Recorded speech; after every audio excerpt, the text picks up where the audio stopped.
Hello everybody, welcome back to our NET preparation series. If you haven't watched our previous video on the Anglo-Saxon period, I recommend checking it out to learn more about the literature, styles and themes of that era. Now we are going to move on to the Anglo-Norman period, which began with the Norman conquest of England in 1066. In this video, we will cover a brief history of the period, its literary styles and themes, notable writers, and the impact on the English language. So let's start. Now let's take a look at the contents we will be covering in this video. First, the historical context of the Anglo-Norman period. Next, the literary themes that emerged during this period. Then, the genres and styles of works produced during this time. We will also explore all the major authors, notable works, and the language and transition that occurred during this period. Let's get started. The historical context of the Anglo-Norman period is crucial to understanding its literature. Under this heading, we will explore two key events. First, the decline of the Anglo-Saxon period, and second, the immediate aftermath of the Norman conquest. These events set the stage for the literary developments that followed. The decline of the Anglo-Saxon period, spanning 1020 to 1066, was a pivotal event. Several key factors contributed to this decline. Politically speaking, the period was marked by instability and weak rule, particularly under Edward the Confessor. Power struggles ensued between Earl Godwin's family and Anglo-Saxon nobles. Externally, Viking invasions posed a significant threat, draining military resources. Although Harold Godwinson defeated the Vikings at Stamford Bridge, his forces were severely weakened. Culturally speaking, this period saw stagnation, with a decline in monastic centers that preserved Old English literature. Notably, the last major Old English poem was The Battle of Maldon in 1991. Furthermore, Anglo-Saxon chronicle entries became increasingly infrequent, signaling a decline in literary output. One critical event that shaped the course of English history was the Battle of Hastings, fought on October 14, 1066. This decisive battle saw Harold Godwinson, the last Anglo-Saxon king, killed by Norman forces. The battle was waged between William the Conqueror, the Norman duke, and Harold Godwinson. The Norman victory marked the end of Anglo-Saxon rule, and Harold's death, allegedly by an arrow to the eye, according to legend, signaled the demise of the Anglo-Saxon nobility. As a result, the Old English literary tradition was lost and royal patronage for English literature ceased, paving the way for the emergence of a new literary era under Norman influence. The immediate aftermath of the Norman conquest, spanning 1066 to 1100, was marked by significant changes. On the political front, the feudal system was imposed and William confiscated lands from Anglo-Saxon nobles, distributing them to around 180 Norman barons, and over 4,000 Anglo-Saxon nobles were executed. On the military front, the Normans suppressed opposition through the harrying of the north, a series of campaigns waged by William the Conqueror. The campaigns were a response to rebellions in northern England, particularly in Yorkshire. Estimates suggest that between 80,000 to 100,000 people were killed or died of starvation. From a design standpoint, England underwent major architectural changes. The Normans built strong stone castles like the Tower of London to control England and constructed large Romanesque cathedrals with rounded arches and thick walls. In terms of culture and language, the Normans introduced Norman French as the language of kings, courts, and laws, while Latin was used by church and for writing history. Old English, though still spoken by common people, lost its status. Let's take a closer look at the Doomsday Book, a landmark document compiled in 1086. This comprehensive survey was ordered by William the Conqueror to assess the value and ownership of land in England. The book's name comes from the Old English phrase "doomsday", meaning "day of judgment", reflecting its importance as a definitive record. This remarkable document provides a unique snapshot of medieval England, revealing the social, economic, and political structures of the time. The Domesday Book's significance extends beyond its historical value. It also represents a milestone in the development of administrative and bureaucratic systems, demonstrating the Normans' ability to govern and organize their newly conquered territory. Now let's move on to explore the literary landscape of medieval England and see how the events and themes we have discussed influenced the writers and works of the time. Moving forward, we'll explore the themes that emerged during the Anglo-Norman period. Let's examine the key ideas that shaped the literature of this time. Let's explore the major themes that emerged during the Anglo-Norman period. First, we have chivalry and feudal loyalty. During the Anglo-Norman period, feudal loyalty was a paramount virtue. The chivalric code, as seen in works like Vase's Roman de Brute, emphasized the importance of bravery, honor, and loyalty to one's lord. These ideals reflected the values of the new Norman aristocracy and played a significant role in shaping the social hierarchy of the time. Next, we have courtly love, a new concept of refined, often secretive romantic love emerged during this period. Courtly love, as seen in works like Arthurian romances, featured aristocratic lovers, emotional torment, and idealized women. This literary phenomenon highlighted the complexities of love and relationships among the nobility. Another significant theme is religious morality. Despite the prevalence of secular themes, religious devotion remained central to Anglo-Norman literature. Works like the Lives of Saints and guides like Ancre in Visa demonstrate the importance of spiritual values and moral guidance. These texts provided readers with a framework for living a virtuous life. We also see the theme of myths and national identity. Writers like Geoffrey of Monmouth used legendary history to create a glorious British past. By inventing figures like King Arthur, Monmouth justified Norman rule and created a sense of national identity. This blending of Celtic myths with pseudo history served political purposes and helped shape the narrative of British history. Finally, we have satire and social commentary. Works like The Owl and the Nightingale used animal allegories to debate serious issues like art's purpose and religious hypocrisy. This type of satire and social commentary highlights literature's role in critiquing society while entertaining readers. By using humor and irony, writers could tackle complex issues and spark important discussions.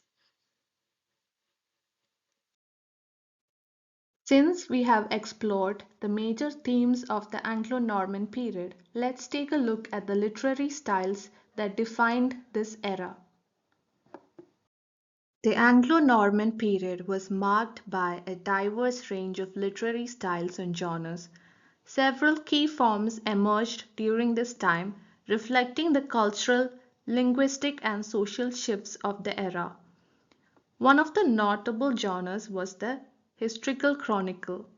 Latin prose works such as Geoffrey of Monmouth's Historia Regum Britanniae mixed fact and legend to create political propaganda, shaping the narrative of British history.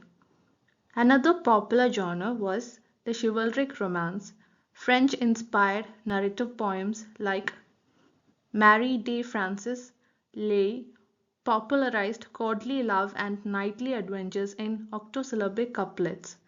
Religious literature was also a significant genre, with devotional works like Ancrine Visa blending spiritual instruction with secular literary techniques. Debate poetry was another notable form, with allegorical poems like The Owl and the Nightingales using animal personas to explore serious social issues. In addition, transitional works emerged, combining Old English literary traditions with the French rhyming patterns, as seen in texts like Lymon's Brut. Satirical writings also appeared, with anonymous works critiquing society and the church through humor and indirect commentary. Finally, legal and administrative texts such as the Domesday Book recorded Norman governance in formal Latin prose, reflecting the administrative and legal changes of the era. The Anglo-Norman period was marked by a flourishing of literary talent, with numerous authors making significant contributions to the era's literary landscape. Let's take a look at some of the key authors who shaped the literary identity of this period. We will explore the works of Geoffrey of Monmouth, the masterful myth maker who redefined British history. We will also examine the writings of Marie de France, a pioneering female author who popularized the genre of courtly love. Other noble authors of the era include Weiss, Lamon, William of Malmesbury, Berulle, and Thomas of Britain. Each of these writers brought their unique perspective and style to the literary table, collectively enriching the Anglo-Norman literary canon. Geoffrey of Monmouth was a game changer in British legendary history. His seminal work, Historia Regum Britanniae, single-handedly transformed the narrative of British history. Claiming to translate an ancient book in the British tongue, Geoffrey fabricated a continuous 2000-year history stretching from the Trojan refugee Brutus to the 7th century Britons. His most enduring creation was, of course, King Arthur. Geoffrey's Arthur was not the shadowy warlord of Welsh legend, but a glorious emperor who unified Britain against Saxon invaders. This portrayal served a clear political agenda, as it gave the Normans, who claimed Celtic Britannia as their homeland, an ancestral right to Britain. By legitimizing their conquest, Geoffrey's work provided a powerful tool for Norman propaganda. His influence can still be seen in the many retellings and reinterpretations of the Arthurian legend that followed. Marie de France, a noblewoman at the court of King Henry II, left an indelible mark on medieval literature. Possibly the king's illegitimate half-sister, Mary composed lay 12 short narrative poems that masterfully blended British folklore with emerging courtly love conventions. In works like Lanville, Mary created striking reversals of gender dynamics. A disgraced knight is rescued by his fairy lover, whose supernatural wealth and power embarrass King Arthur's court. This subversion of traditional gender roles showcased Mary's innovative storytelling. Her Chèvrefort poem, which tells the story of a pregnant Tristan and Iseult, uses the metaphor of intertwined hazel and honeysuckle to symbolize doomed love. This powerful imagery has become an iconic representation of star-crossed lovers. Mary's Fables, dedicated to an unnamed count, adapted Aesop tales with sharp social commentary, revealing her keen understanding of both animal symbolism and human folly. As the first female French poet, Mary brought psychological depth and a feminine perspective to a literary world dominated by male chroniclers. Her works not only reflected the experiences of women but also challenged the societal norms of her time. Weiss, The Norman poet played a significant role in shaping the literary landscape of Anglo-Norman period. As the official chronicler to King Henry II, Weiss transformed Geoffrey of Monmouth's Latin history into vivid French verse.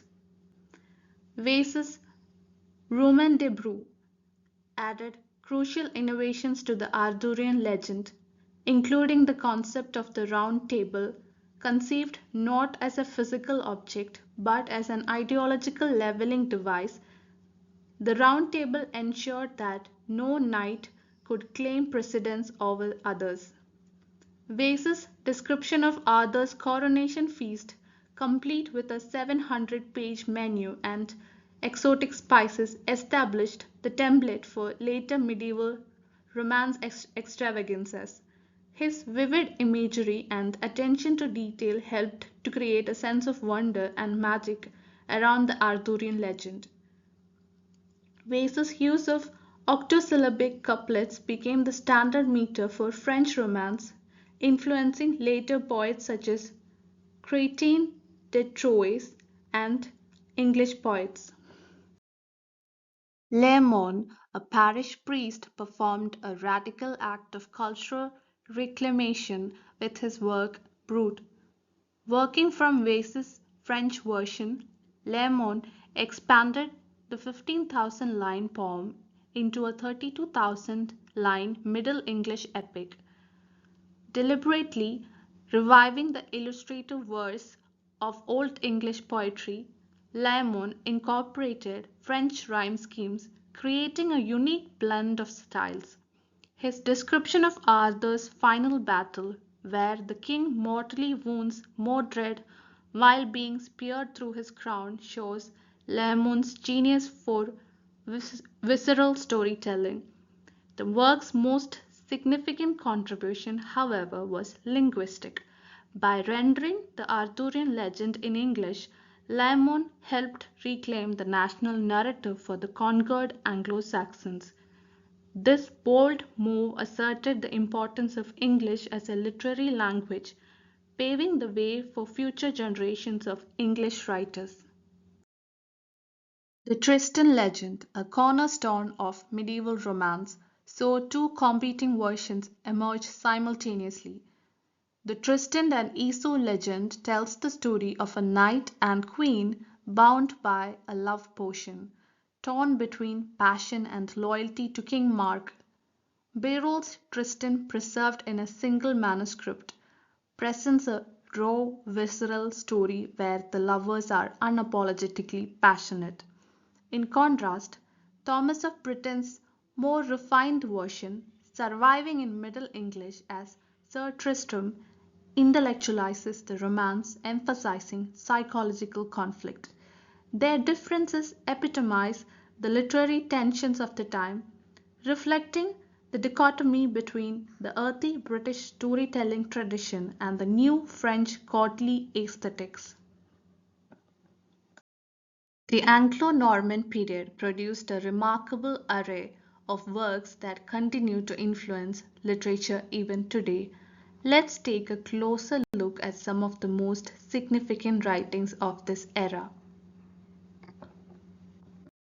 Firstly, we have Geoffrey of Monmouth's Historia Regum Britanniae, which we have already discussed earlier. Next, we have Marie de Francis Leigh, a collection of feminist fairy tales written for the Norman court.